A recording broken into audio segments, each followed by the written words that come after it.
Sunday. It's snowed again. We had lovely weather last week, lovely-ish weather.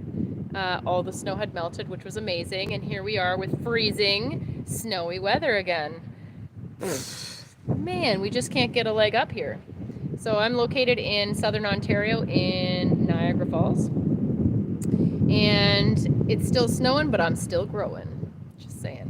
I have a hoop house, so I went in here the other day. I finally was able to get into it because we had snowbanks like completely encasing it. So it finally melted down, and I was able to get in there, and I see that there are a few things still growing in there. There's some onions and there's some sorrel, and I'm actually going to harvest some of that for a soup we're doing today. So in the meantime, I have some overgrown onions and some overgrown garlic and some potatoes that could go in to my hoop house. So I'm going to show you a tour of my hoop house, which is kind of difficult to get into because it's small, but it's mighty. It's a small but mighty structure. So this is my second year with this guy, gal, guy, whatever you want to call it. Get the snow off. And now I'm going to show you a tour of my hoop house. So this is what you see when you come in. I have bearberries growing underneath here still. I've got some other things. So let's come in. I've got some cabbages and things like that. My tulips are coming up in here. I did keep some Dracaena in here that looks like it's actually survived. Here's my bearberries on the ground underneath the tarp. And I've had some visitors, unfortunately, in here. But I didn't have much growing because I actually couldn't do it like I usually do in the winter to man it. So I've got some junk from my pantry here. I've got some onions that are overgrown, some garlic and stuff, and I'm just going to put them in. But I thought I would just show you quickly. So I basically I put rebar on each side of a raised bed that I built. And I'll show you. It wasn't like to size or anything like that. I just built it in the space that I had. And then in the fall, I decided, it would be a good idea to put a hoop house over top. So it's not like perfect. Hey now, how's it going? Where are you from, honey? Thanks for tuning in. So I used a bunch of old logs that I had piled up that was like attracting little beasts. So I got rid of them and I made a raised bed and I filled it with compost and cardboard underneath and stuff like that. And I put a bunch of soil and mulch and things that I had here. So I have cabbages, any kind of butt ends of things. The chrysanthemums were blooming through, January in here. They were huge. They were the size of my hand. So my tulips are already growing. My tulips are growing outside, but these ones in here will be much more advanced, surely. So what I did is I put rebar. What's up, girl? That's my skills showing up here. I just talked to Carrie, by the way. Just saying.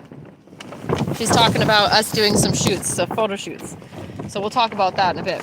Anyway, so I put rebar on both sides and I put PVC pipe on top of them and bent them to the other rebar on the other side. And then I lined a whole length of rebar. I actually had to put two all the way down. And then I covered it with two layers of poly. The stuff that you would use over top of your insulation in, say, your attic or inside your walls. So in here, I usually have a bunch of different brassicas, things like that. Typically, when I'm in here and I'm able to get in here, I had huge celeries last year, but I did want to make sure I had some perennial things in here that are growing. So in the meantime, I have some of my red vein sorrel, and I'll plant some more of them. They look great, in fact, for March of a very cold winter. So here we go. That's my red vein sorrel, and this is a lovely sorrel. It's beautiful. Or a lot of people use it just for ornamental, but it is edible. It may not be as tasty as the French sorrel, for instance, but it's very hardy. And I probably had 12 of them here last year in my hoop house. It's nice in here, actually. It's quite warm, to be honest. It's freezing outside. It's cold and windy and horrible. But in here it's nice. So what I did was I took out all my extra sorrel, my red vein sorrel, and I planted them around the yard so I'd have extra plants. This year I'll do the same thing again, and I'll plant the excess again around the yard so I have perennials growing everywhere that are edible and ready to go. In the meantime, I'm going to put some more onions in. I have onions, things like that. And once the nicer weather starts, I take the poly off, and you have a beautiful garden. In fact, you could take the PVC pipe down, but I don't. I actually leave it so that I can grow various vines like peas and beans and things like that.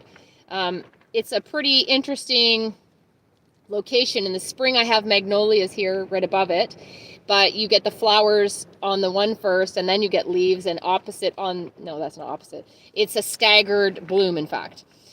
So it's quite open here. I've opened up the area to a little more sunshine by cutting I have huge white pines, and I've cut them up as high as I could reach so that it would let the sun into this lower location. And it's worked really well. This bed is a very beautiful functioning bed all through the summer with a lot of different vegetables in here, lettuces and things like that. They like that part shade. Things that don't like to be in this blazing sun do perfectly well here. So a lot of lettuce I put in here. I have the sorrels. I've got all kinds of stuff. In fact, I actually grow peppers here, which is funny because they prefer a lot of sun, but I am able to get them going here. A lot of cool things. It's cabbages and kale and kohlrabi, stuff like that. Doesn't mind that part sun. So that's what I do. So I thought I'd get in here and just show you what the hoop house looks like inside. I am kneeling, but you want to keep that heat. If you had this as a bigger structure, it has to hold a lot of snow. We had so much snow. Good thing this thing is strong and sturdy. It didn't waver at all.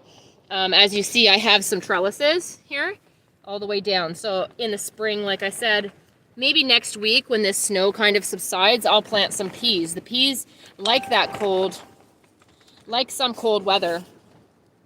And they do pretty well. So that's what I'm going to do today. I'm in here going to harvest some sorrel for our soup, for some fresh greens. That's pretty cool in March for Niagara to be able to do that. Unless you have a structure like this or a greenhouse, you don't have a lot of that around your yard. However, when the snow melted, I had kale, I have Brussels sprouts, and I have French sorrel already growing underneath the snow. And that's a beautiful thing to have some fresh veg after a very long, horrible winter. So that's what's going on. It's still snowing, but I'm still growing, and that's how we're rolling today. Just thought I would tune in with you. Thanks for coming and watching. Bye, Skills. Love you. I'll call you later, okay? All right, honey. Talk to you guys later. Be a champion on your homestead or in your kitchen, wherever you are. Yeah, pretty much wherever you live, you can still garden. So have fun. Bye.